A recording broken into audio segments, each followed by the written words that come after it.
That was Dr. and Mrs. Henry Kissinger just a moment ago.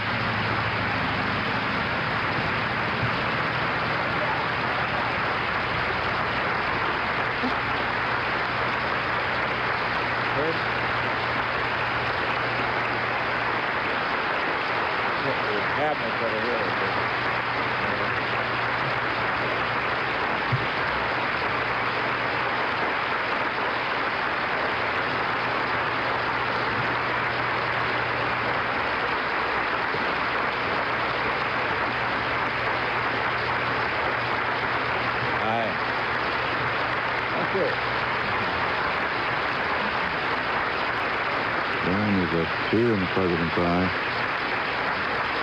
Yes, for the first time during this week, Walter, there is.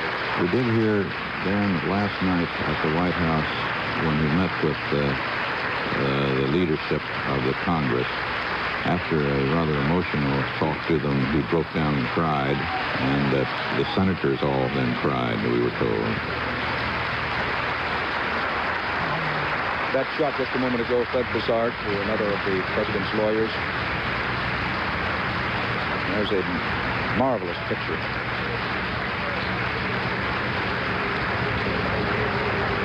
Defense Secretary Schlesinger, as usual, steaming on his pipe. The president and his family standing between portraits of George and Martha Washington.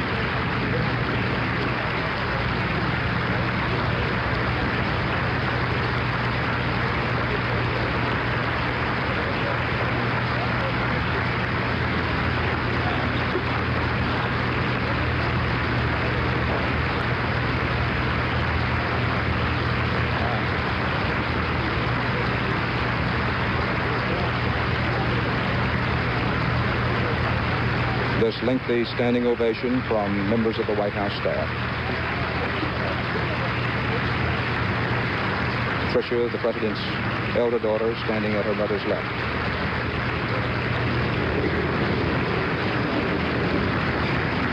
Thank you. Well, members of the cabinet, members of the White House staff, all of our friends here, I think the record should show that this is one of those spontaneous things that we always arrange whenever the president comes in to speak. And it will be so reported in the press, and we don't mind, because they've got to call it as they see it. But on our part, believe me, it is spontaneous. You are here to say goodbye to us, and we don't have a good word for it in English. The best is au revoir. We'll see you again.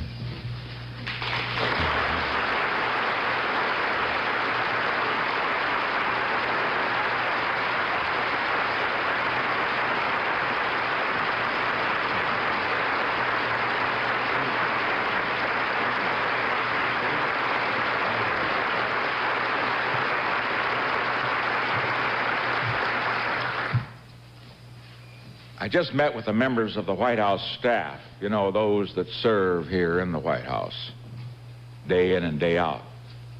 And I asked them to do what I ask all of you to do, to the extent that you can and are, of course, are requested to do so, to serve our next president as you have served me and previous presidents, because many of you have been here for many years, with devotion and dedication. Because this office, great as it is, can only be as great as the men and women who work for and with the president. This house, for example, I was thinking of it as we walked down this hall, and I was comparing it to some of the great houses of the world that I've been in. This isn't the biggest house. Many are, and most, and even smaller countries are much bigger. This isn't the finest house. Many in Europe particularly, and in China, Asia, have paintings of great, great value, things that we just don't have here, and probably will never have until we are 1,000 years old or older. But this is the best house. It's the best house because it has something far more important than numbers of people who serve, far more important than numbers of rooms or how big it is, far more important than numbers of magnificent pieces of art. This house has a great heart, and that heart comes from those who serve. I was rather sorry they didn't come down. We said goodbye to them upstairs. But they're really great. And I recall after so many times I've made speeches, they've been, some of them pretty tough. You'd always come back, or after a hard day, and my days usually have run rather long, I'd always get a lift from them, because I might be a little down, but they always smiled. And so it is with you. I look around here and I see so many in this staff that, you know, I should have been by your offices and shaken hands, and I'd love to have talked to you and found out how to run the world. Everybody wants to tell the president what to do. And boy, he needs to be told many times, but I just haven't had the time. But I want you to know that each and every one of you, I know, is indispensable to this government. I'm proud of this cabinet. I'm proud of all the members who have served in our cabinet. I'm proud of our sub-cabinet. I'm proud of our White House staff. As I pointed out last night, sure, we've done some things wrong in this administration. And the top man always takes the responsibility, and I've never ducked it. But I want to say one thing.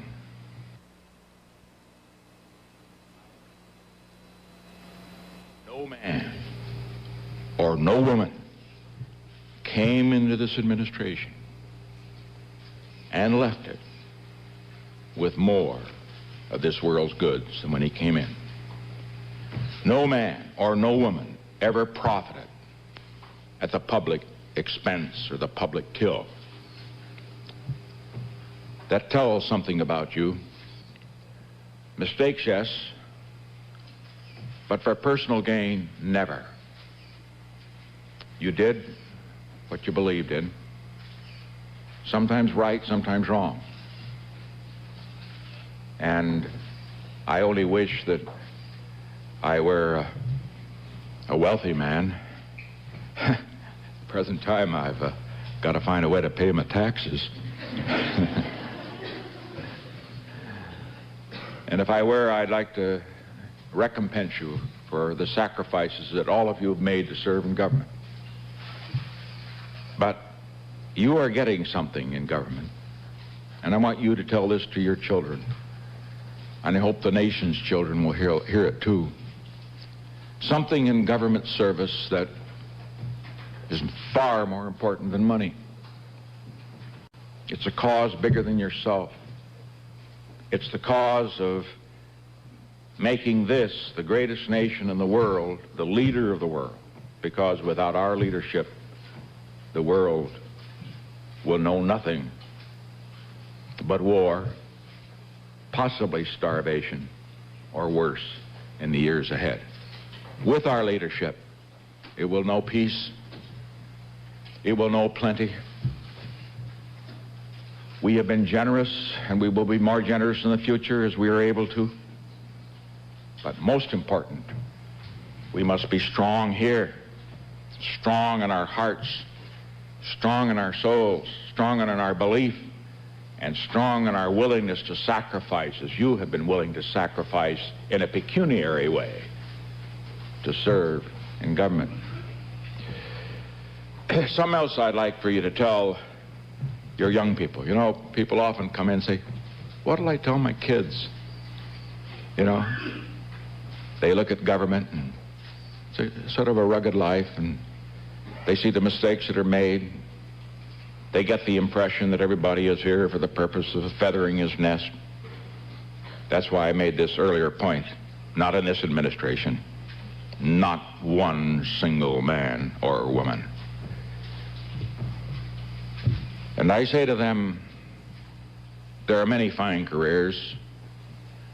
This country needs good farmers, good businessmen, good plumbers, good carpenters. I remember my old man. I think that they would have called him sort of a little man, a common man. He didn't consider himself that way. You know what he was? He was a streetcar motorman first, and then he was a farmer, and then he had a lemon ranch. It was the poorest lemon ranch in California, I can assure you. He sold it before they found oil on it. And then he was a grocer.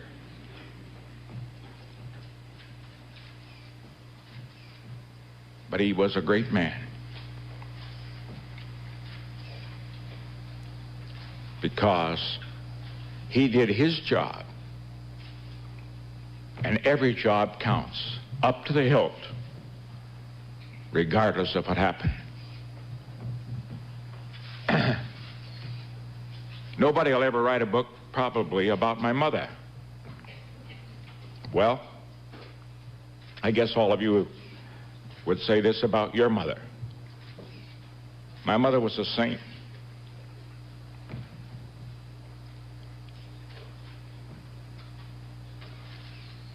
And I think of her, 2 boys dying of tuberculosis, nursing 4 others in order that she could take care of my older brother for 3 years in Arizona, and seeing each of them die.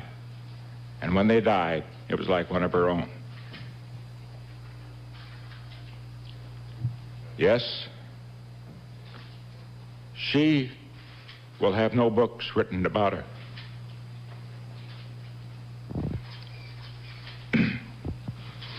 But she was a saint. Now, however, we look to the future. Had a little quote in a speech last night from T.R. As you know, I kind of like to read books. I'm not educated, but I do read books. And the T.R. quote was a pretty good one. There's another one I found as I was reading my last night in the White House. And this quote is about a young man. He was a young lawyer in New York. He'd married a beautiful girl. And they had a lovely daughter. And then suddenly, she died. And this is what he wrote.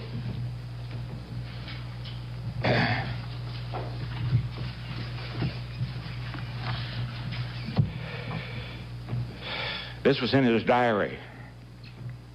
He said, she was beautiful in face and form, and lovelier still in spirit. As a flower she grew, and as a fair young flower she died. Her life had been always in the sunshine. There had never come to her a single great sorrow. None ever knew her who did not love and revere her for her bright and sunny temper and her saintly unselfishness. Fair, pure, and joyous as a maiden, loving, tender, and happy as a young wife when she had just become a mother, when her life seemed to be just begun, and then the years seemed so bright before her. Then by a strange and terrible fate, death came to her. And when my heart's dearest died, the light went from my life forever. That was T.R. in his 20s.